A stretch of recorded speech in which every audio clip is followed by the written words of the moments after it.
আজ সকালে আমরা শান্তি ভ্যালি থেকে রওনা দিয়েছি। সারাদিন বিভিন্ন জায়গায় ঘুরে যশবন্তগড় ওয়ার মেমোরিয়াল, জং ফলস দেখে আজ আমাদের গন্তব্য হলো তাওয়াং। যশবন্তগড় ওয়ার মেমোরিয়াল তাওয়াং থেকে 52 কিলোমিটার আগে অবস্থিত। গাড়োয়াল রাইফেলসের 4th ব্যাটালিয়নের রাইফেলম্যান ছিলেন যশবন্ত সিং রাওয়াত।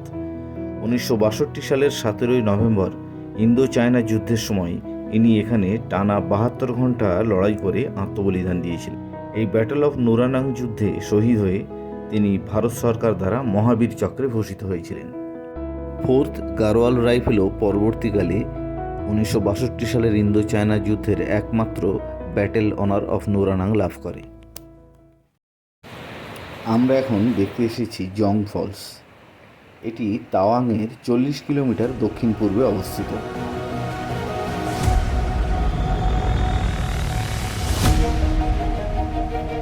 গাড়ি থেকে নেমে জং হাইডাল পাওয়ার প্ল্যান্ট পেরিয়ে পায়ে হেঁটে এই ফলসের কাছে আসা যায়। প্রথমে আপনাদের ফলসটি দেখিয়ে নিই, তারপরে ডিটেল বর্ণনায় আসবো।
জং ফলসের অপর নাম নুরানাং ফলস।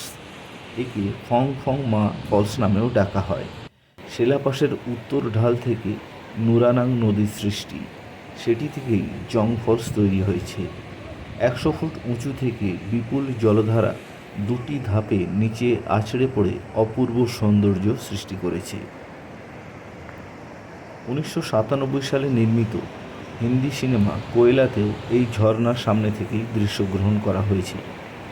তারপর থেকেই জায়গাটি আরও বেশি করে জনপ্রিয়তা লাভ করেছে।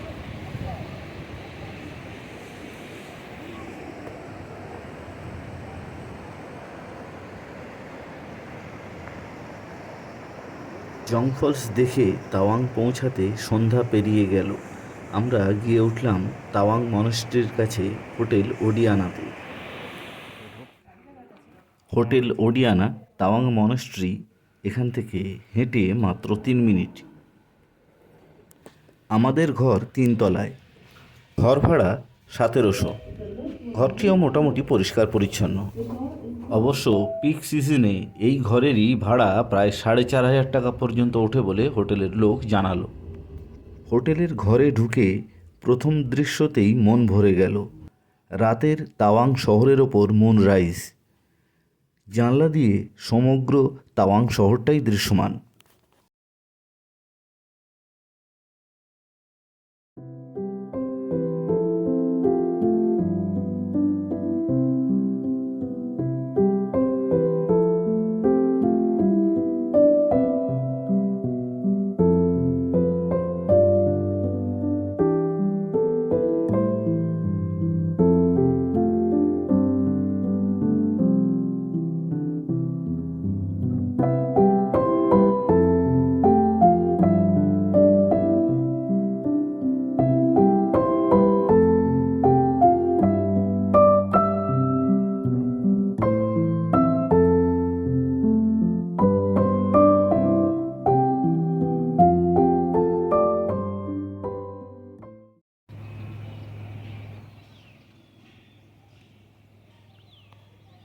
তাওয়াংয়ে হোটেলের ঘর থেকে দেখা ভোর।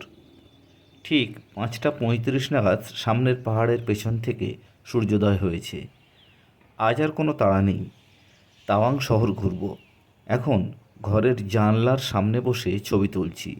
8টা নাগাদ ব্রেকফাস্ট দেবে, খেয়ে দিয়ে তারপর বের হব ঘুরতে।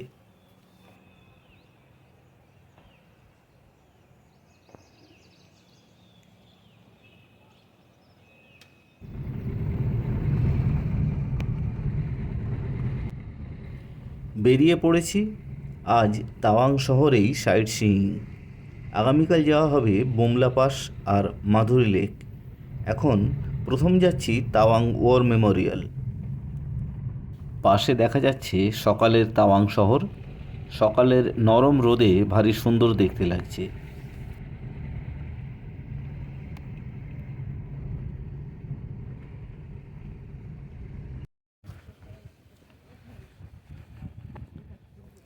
তাওয়াং ওয়ার মেমোরিয়াল এসে গেছি। ভারতবর্ষের বীর সেনানীদের স্মৃতির উদ্দেশ্যে এই জায়গাটি সাজিয়ে তোলা হয়েছে। 1962 সালের ইন্দো চায়না যুদ্ধে শহীদদের মূর্তিও একটি ঘরে রক্ষিত আছে। পাশে একটি বৌদ্ধ স্তূপা আছে। এই স্তূপার গায়ের কিছু অলঙ্করণও স্থানীয় জনগণ শ্রদ্ধার চিহ্নস্বরূপ দান করেছেন। মেমোরিয়ালের পাশেই আছে একটি ওপেন অডিটোরিয়াম। এখানে প্রতিদিন সন্ধ্যায় লাইট অ্যান্ড সাউন্ড শো হয়। সেখানে 1962 সালের যুদ্ধের ঘটনার বর্ণনা দেওয়া হয়।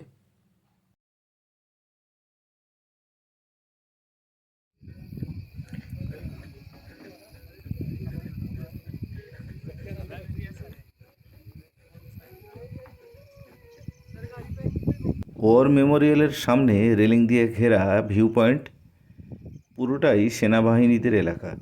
এখান থেকে বেশ সুন্দর শহরটাকে দেখতে পাওয়া যায়।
এরপরে আমরা এসেছি মেরাক লামা পার্ক, স্থানীয় মানুষজনের বৈকালিক ভ্রমণের জায়গা। পাহাড়ের ঢালে বিস্তীর্ণ ফাঁকা স্থান, সবুজ ঘাসে ঢাকা। বেশ কিছু খাবারের খালি প্যাকেটও পড়ে আছে, অর্থাৎ এখানে বিকেলে জনসমাগম হয়। প্রচুর হাওয়াও বইছে এখানে।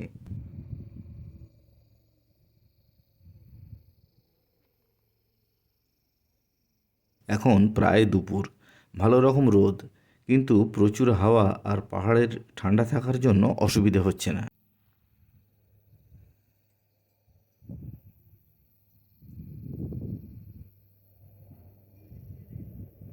আমরা ঘাস জমিতে খানিক হাঁটাহাঁটি করলাম। পাহাড়ের ঢালে নিশ্চুপ হয়ে বসে থেকে উপভোগ করলাম সবুজ উপত্যকার সৌন্দর্য। সামনে একটি স্তূপা আছে, তার সামনে একটি দেওয়ালে প্রাচীন বৌদ্ধিক লিপি রক্ষিত আছে।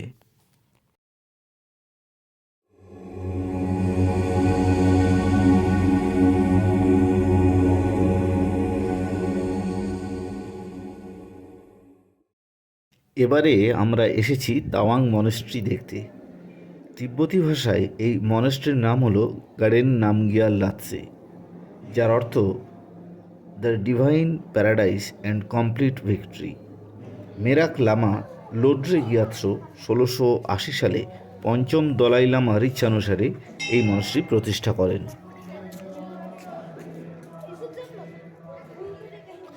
তাওয়াং মূল মনেস্ট্রি বিল্ডিংটি 3টি তলা বিশিষ্ট এবং চারিদিকে 925 ফিট কম্পাউন্ড ওয়াল দ্বারা বেষ্টিত।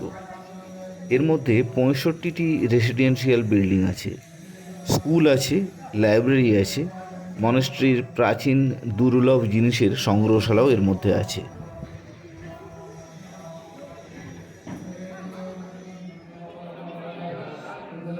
আজ মনাস্ট্রির স্কুল ছুটি। মূল মনাস্ট্রি ভবনে আজ এক বিশেষ প্রেয়ারের আয়োজন করা হয়েছে। স্কুলের ছাত্ররা সেই প্রেয়ারে যোগদান করেছে। প্রেয়ার হলে ঢোকার অনুমতিও আছে। আমরা সেই প্রেয়ার হলের ভেতরে প্রবেশ করে ভেতরের অনুষ্ঠান প্রত্যক্ষ করছি।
তাওয়াং মনাস্ট্রির মিউজিয়াম। এখানে ঢোকার জন্য প্রবেশ মূল্য আছে। ভেতরে নানা প্রাচীন শিল্প বস্তু রাখা রয়েছে।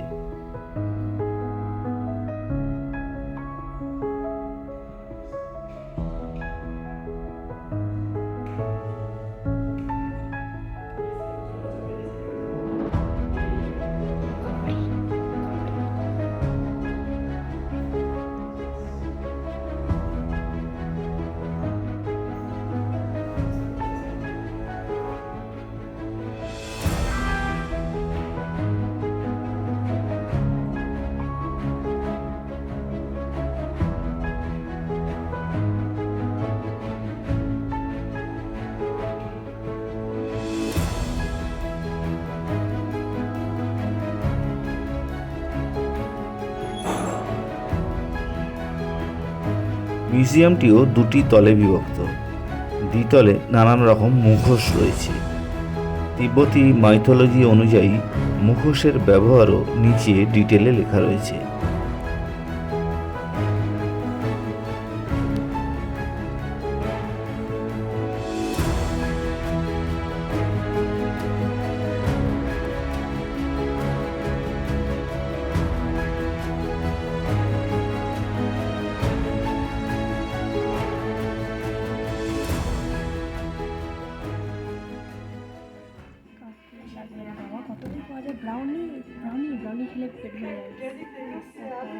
তাওয়াং মনাস্ট্রি দেখে এবারে আমরা চলে এসেছি তাওয়াং মনাস্ট্রি কাফেতে। এটা কিন্তু দারুণ। শুধু খাবার দাবার নয়, এই কাফের ভেতরে বসে এখান থেকে বাইরের যে ভিউ দেখতে পাওয়া যায় সেটাও সমান আকর্ষণীয়। আমরা এখানে পেস্ট্রি, কফি ইত্যাদির অর্ডার দিলাম।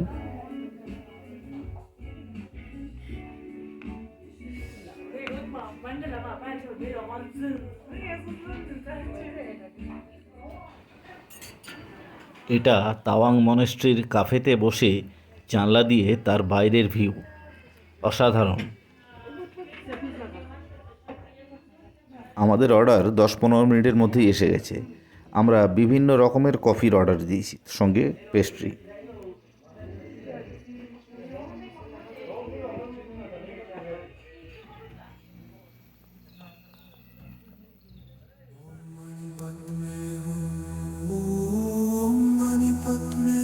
এবারে আমরা এসেছি জায়ান্ট বুদ্ধ স্ট্যাচু দেখতে।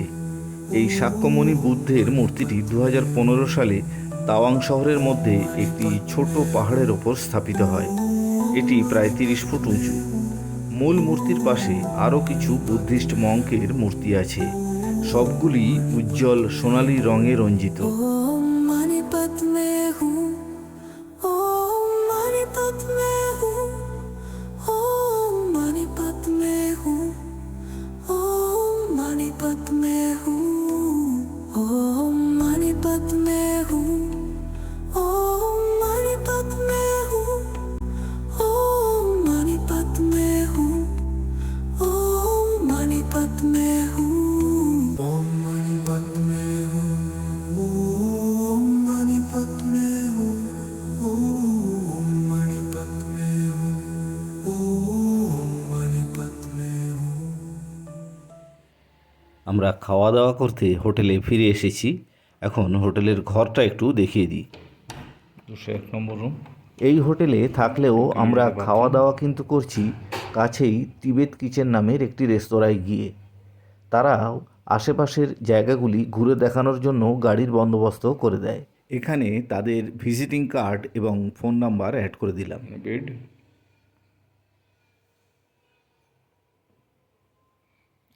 রুমের জানলা,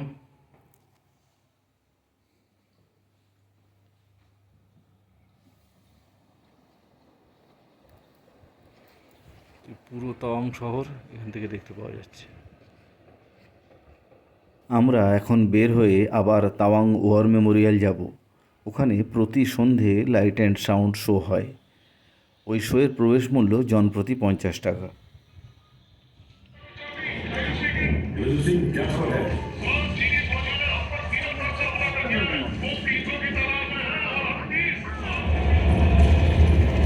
सूबेदार जोगिंदर सिंह ने अपने दिलेर साथियों के साथ मिलकर उस दिन हिम्मत की एक बेमिसाल इबारत लिखी। दुश्मनों से लड़ते लड़ते उनका गोलाबार सब खत्म हो गया।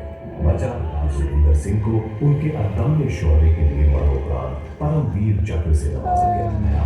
11,000 फीट की ऊंचाई पर अकेला महज एक लाइन गन के बूते चीनी फौज के कारवां को रोके रखा। ज्यादा सक्षम मीडियम मशीन गन से लैस चीनी फौज सैकड़ों की तादाद में इस वीर सिपाही पर ताबड़तोड़ वार करते रहे।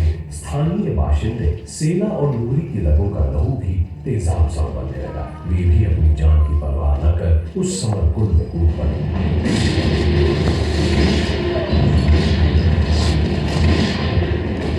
जसवंत सिंह अपनी बंदूक से एक एक कर दुश्मन को बेजान करता रहा।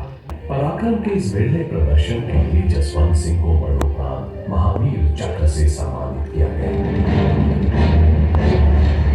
ये कहानी मात्र नहीं, एक देश के लिए प्राणाहुति देने वाले भारतीय वीरों की आपसी होड़ की गर्वीली गाथा है।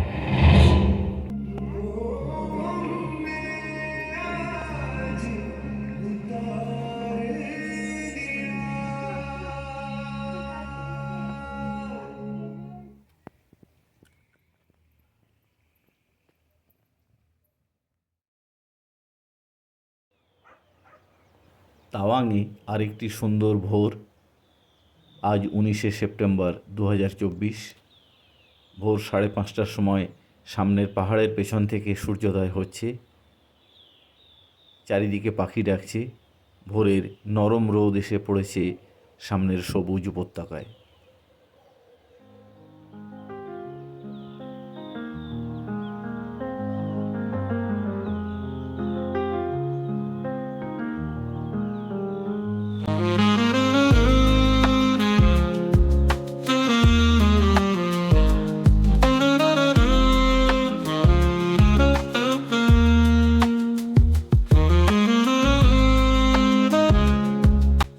আমরা ব্রেকফাস্ট সেরে সকাল 7:30টার মধ্যে বেরিয়ে পড়েছি। আজ আমাদের গন্তব্য পিটি শো লেক, সাঙ্গেতসার লেক এবং বুমলা পাস। এই জায়গাগুলি যাবার জন্য আইএলপি ছাড়াও কিন্তু স্পেশাল পারমিট লাগে। হোটেলে একদিন আগে বলে রাখলে আইএলপি এবং আধার কার্ড দিয়ে ওরা এই পারমিটের ব্যবস্থা করিয়ে দেয়। পারমিট নিয়ে এবং গাড়ি ভাড়া নিয়ে এখানে যেতে 5,500 টাকা লাগে।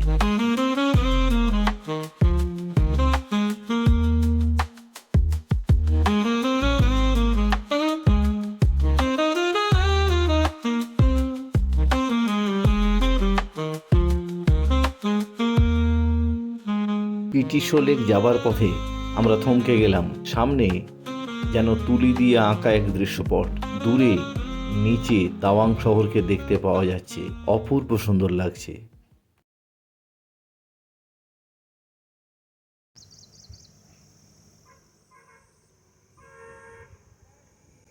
দূর থেকে ভেসে আসা গাড়ির হর্ন যেন আমাদের মনে চরম বিরক্তি উৎপন্ন করছে। সত্যি এই পেঙ্গা টেং শো হ্রদ জায়গাটি এতই নিস্তব্ধ যে পাতা পড়লেও যেন শব্দ শুনতে পাওয়া যায়।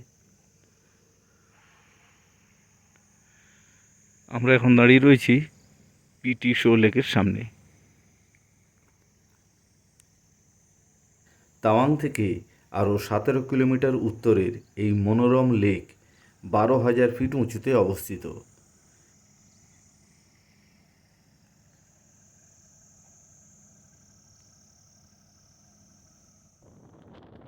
এবারে আমরা প্রথমে যাব সাঙ্গেতসার লেক। এই পথে একটি ওয়াই জাংশন পড়ে। ওয়াই জাংশন থেকে বাঁদিকে গেলে পাহাড় থেকে বেশ কিছুটা নিচে নেমে আসে সাঙ্গেতসার লেক, আর ওয়াই জাংশন থেকে ডান দিকে গেলে প্রায় একই দূরত্বে আসে Indo Tibet border Bumla pass.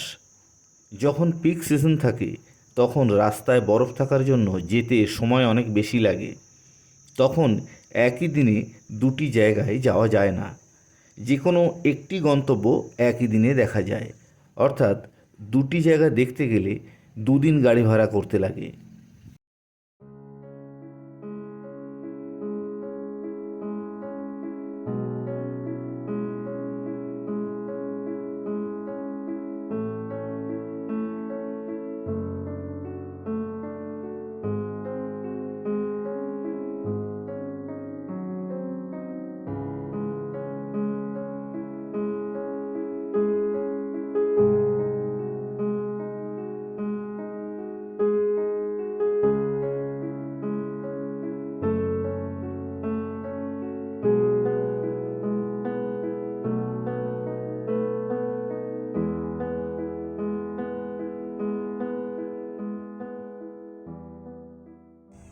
আমরা সাঙ্গেতসার লেকের কাছাকাছি এসে গেছি।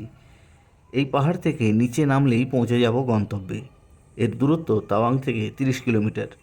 এখানে আসতে গেলে তাওয়াংয়ের ইন্ডিয়ান আর্মি ক্যান্টনমেন্টের ডেপুটি কমিশনার অফিস থেকে পারমিশন করাতে হয়, যা হোটেলে বা ড্রাইভারকে বললে তারা অ্যারেঞ্জ করে দেয়।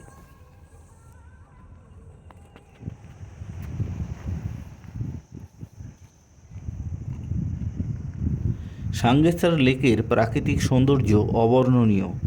এর উচ্চতা সমুদ্রপৃষ্ঠ থেকে 3,708 মিটার বা 12,165 ফিট।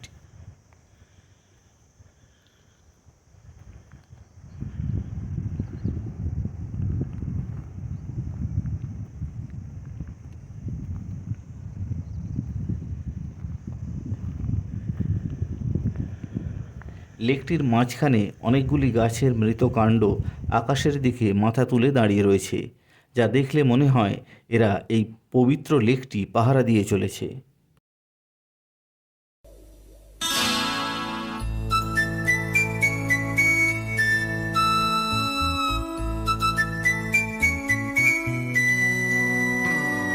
উনিশশো 97 সালে কোয়েলা সিনেমা নির্মিত হওয়ার সময় এই লেকের সামনে অভিনেত্রী মাধুরী দীক্ষিতের একটি গানের দৃশ্যের অংশবিশেষ শুটিং করা হয়।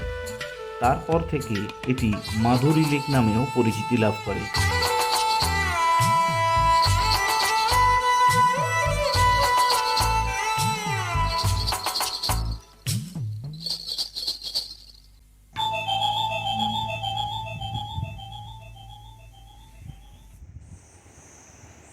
লেকের একপাশে কাঠের সেতু বানানো রয়েছে।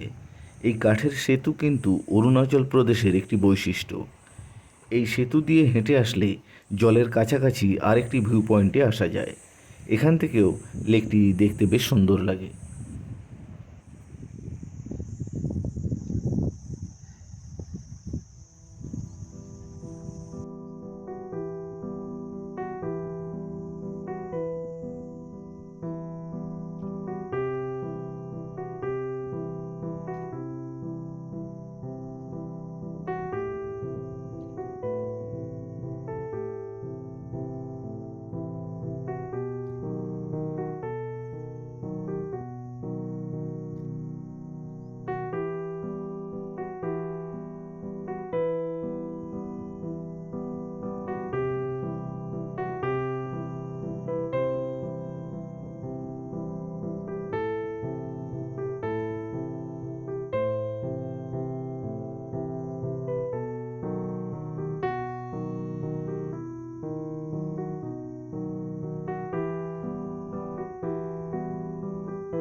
মাধুরী লেক দেখে আমরা আবার রাস্তার সেই ওয়াই জংশনে ফিরে এলাম।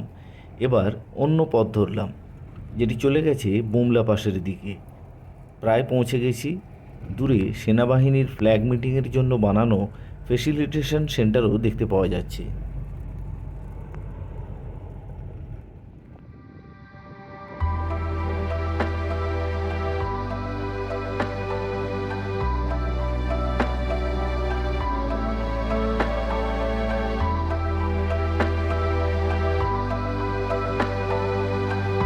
বুমলা পাশে কার পার্কিং এরিয়া। এখানে ম্যাকমোহন লাইন ভারতের ভূখণ্ডের দিকে একটু ঢুকে এসেছে, ফলে অধিকৃত তিব্বত এবং ভারত একেবারে সামনাসামনি। দূরে পাহাড়ের মাথায় ভারতীয় সেনাবাহিনীর বাংকার চোখে পড়বে। পার্কিংয়ের সামনে সেনাবাহিনীর পরিচালিত একটি ক্যান্টিন কাম ওয়েটিং হল আছে। এখানে ভ্রমণার্থীরা বসেন। তাদের এক একটি দলে একজন সেনা কমান্ডার লিড করে বর্ডারের গেটের একেবারে সামনে নিয়ে আসে। উল্টো দিকের গেটে চীনের সেনাবাহিনীর প্রতিনিধিদেরও দেখতে পাওয়া যায়। এখানে দাঁড়িয়ে ছবি তোলা যায়, তবে ছবিটি সেনাবাহিনীর সদস্যকে দিয়েই তোলাতে হবে। আধ ঘন্টার মধ্যে ছবির প্রিন্ট আউট নিয়ে বাঁধিয়ে সেটি হাতেও পাওয়া যায়, তবে তার জন্য ছবি পিছু সেনাবাহিনীকে 400 টাকা করে দিতে হবে।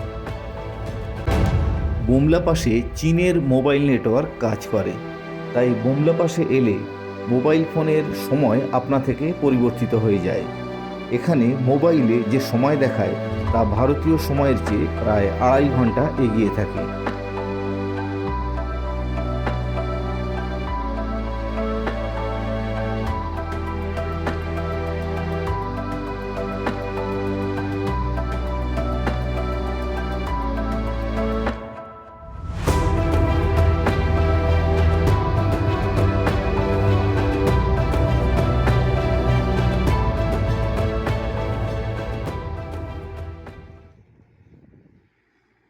বুমলা পাস থেকে ফেরার সময় পাহাড়ের গায়ে ফুটে আছে ফুল। বৈজ্ঞানিক নাম বিস্ট্রোটা ভ্যাক্সিনিফোলিয়া। গাছগুলি ঘন ঝোপের মতো হয়। পাতার ঝোপের ভেতর থেকে একটি ডাঁটির ওপর ফুলগুলি ফুটে থাকে। দূর থেকে দেখলে মনে হয় পাহাড়ের গায়ে কেউ লাল রঙের কার্পেট বিছিয়ে রেখেছে। বুমলা পাস দেখে আমরা আবার তাওয়াং ফিরে চলেছি। যাত্রাপথের কিছু সুন্দর দৃশ্য ক্যামেরাবন্দি করে চলেছি। ফিরে আজ বিকেলে আমরা তাওয়াং ওল্ড মার্কেটে একটু ঘোরাঘুরি করব। আগামীকাল 20 তারিখ তাওয়াংকে বিদায় জানিয়ে আমরা নেমে যাব। আগামীকাল শেলা পাস দেখে আমাদের গন্তব্য হবে ইগলস নেস্ট।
আজ 20 সেপ্টেম্বর 2024। সুন্দরী তাওয়াংকে বিদায় জানিয়ে আমরা সকাল সকাল বেরিয়ে পড়েছি। আমাদের প্রথম গন্তব্য সেলাপাস। তারপর আমরা যাব তাওয়াং থেকে 204 কিলোমিটার দূরে অবস্থিত Eagles nest wildlife sanctuary. Tawang ভ্রমণের দ্বিতীয় পর্বের এখানেই সমাপ্তি। অরুণাচল প্রদেশ ভ্রমণের তৃতীয় পর্বে দেখুন eagle's nest wildlife sanctuary ও আরও নানান দর্শনীয় স্থান।